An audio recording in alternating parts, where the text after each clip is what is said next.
Hi everybody, I am Daniel Khashabi from Allen Institute for AI, and I'm going to give you a short presentation on our ACL work titled Not All Claims Are Created Equal, Choosing the Right Statistical Approach to Assess Hypotheses. Let's start with the high levels. First, what is this work about?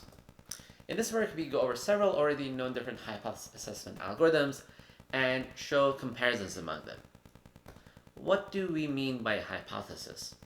A hypothesis is a prediction about the world, and it is based on assumptions and observations of the world.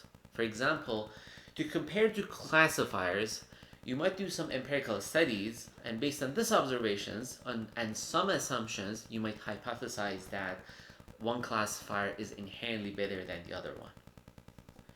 Why should I care about hypothesis assessment? Like any empirical field, in NLP, we need to follow scientific principles for drawing conclusions. But as I'll show shortly, the NLP community is not doing a good job at this. Here are the 4 assessment tools we review in the paper: p-values, confidence intervals, Bayes factors, and posterior intervals. Later, very briefly, I'm going to explain these techniques and how they differ from each other. What are the contributions in this work? To gain a better understanding of how NLP community is using hypothesis testing, we did a bunch of quantitative analysis. We annotated ACL 2018 papers with the testing algorithms they used, and we conducted a survey among a randomly selected pool of researchers to gain intuitions about common misinterpretations and misunderstandings among researchers.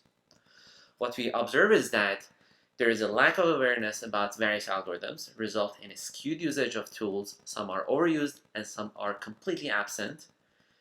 We show that many of us researchers have major difficulties in interpreting the statistical tools, especially the commonly used ones.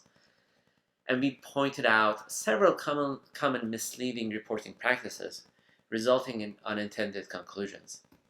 And finally, we have created a Python package for the community to facilitate access to several cool testing algorithms that are underused but have benefits over the overused ones. A good portion of NLP research focuses on developing new systems. That's why we often find ourselves comparing the performance of systems. Here is an example of such comparison taken from an actual NLP paper. Based on the experiments done on a data set, we have empirical performance estimates for the two systems A and B. It is important to notice that these empirical values are noisy, partly because they're done on limited samples. As a result, what we are actually interested in is the inherent measures of accuracy, a notion that is not directly observed. So based on the observed values, we would make hypotheses about inherent metrics. For example, a hypothesis could be the apparent difference in empirical performance can be explained simply by a random chance. In other words, these two systems inherently have the same accuracy. Another hypothesis could be A is in fact inherently stronger than B, possibly with a margin. Just to emphasize the point, when forming a hypothesis, we are talking about the inherent unobserved attributes of the system, not the empirical ones. Here I'm giving a super high-level description of the algorithms we considered in this work. Let's start with the leftmost 2 algorithms. Suppose I want to assess a hypothesis H. For example, H can be the inherent accuracy of system A is strictly bigger than the inherent accuracy of system B. Now, these 2 algorithms on the left, they share an underlying inference principle. Here's the idea.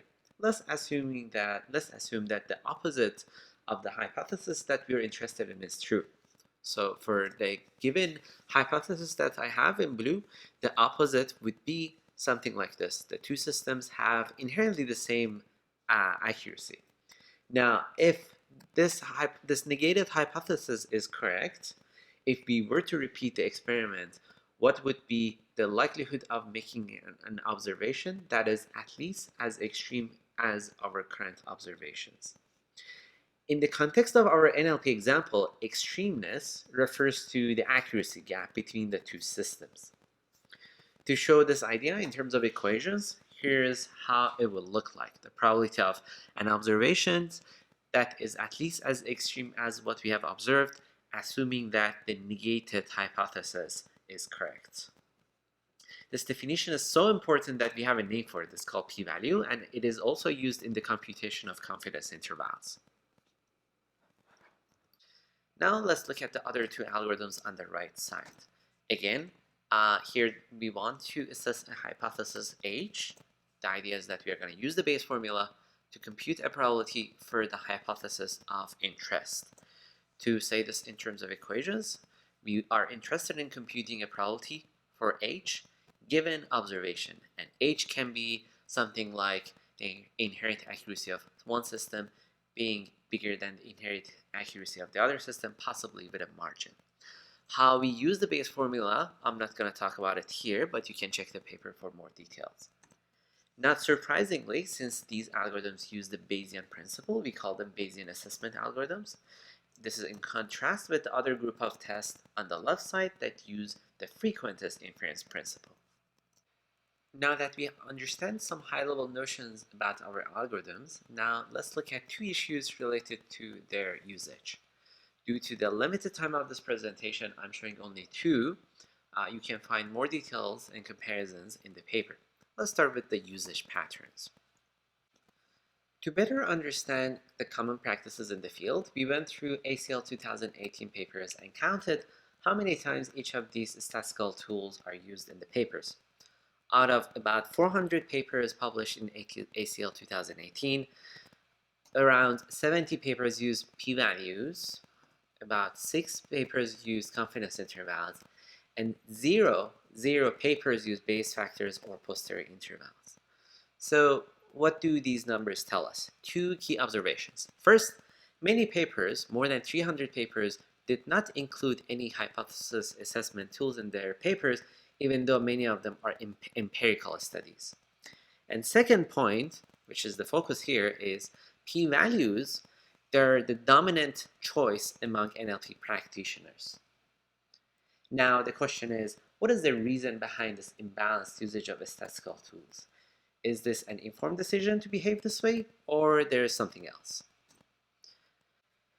To better understand the issue of imbalance, in our survey we included questions about techniques that are underused. Basically, we want to understand whether people knowingly ignore these algorithms or they just don't know about them.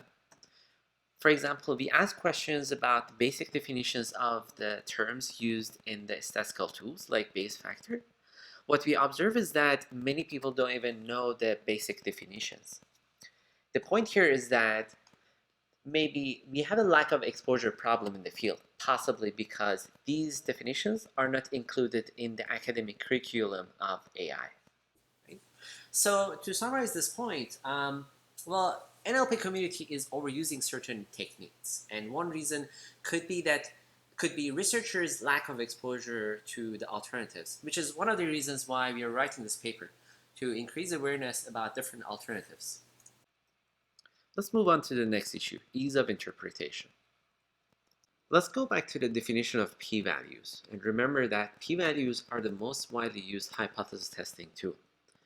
If you look at the textbook definition of p-values, you would typically find a paragraph like this, which looks pretty complex.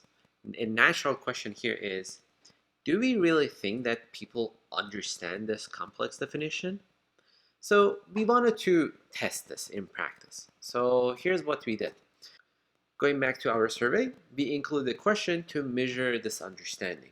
First, we asked people whether they think they can interpret p-values. This is people's perception of their understanding.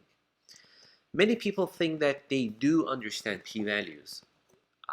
86% expressed fair to complete confidence in their ability to interpret p-values. Then in the second step, we asked them a question that requires interpreting p-values. Here's the question that we asked them. It says, the authors claim that the improvement of classifier B over classifier A is statistically significant with a significance level of small number. Which of the following is correct? And here are the two popular candidate answers among what was provided.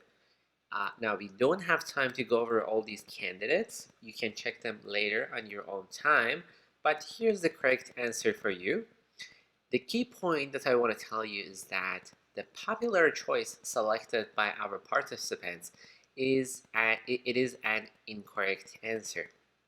and only a small percentage correctly answered this basic p-value interpretation questions, even though, as we saw in the previous slide, they were confident about their ability to interpret p-values.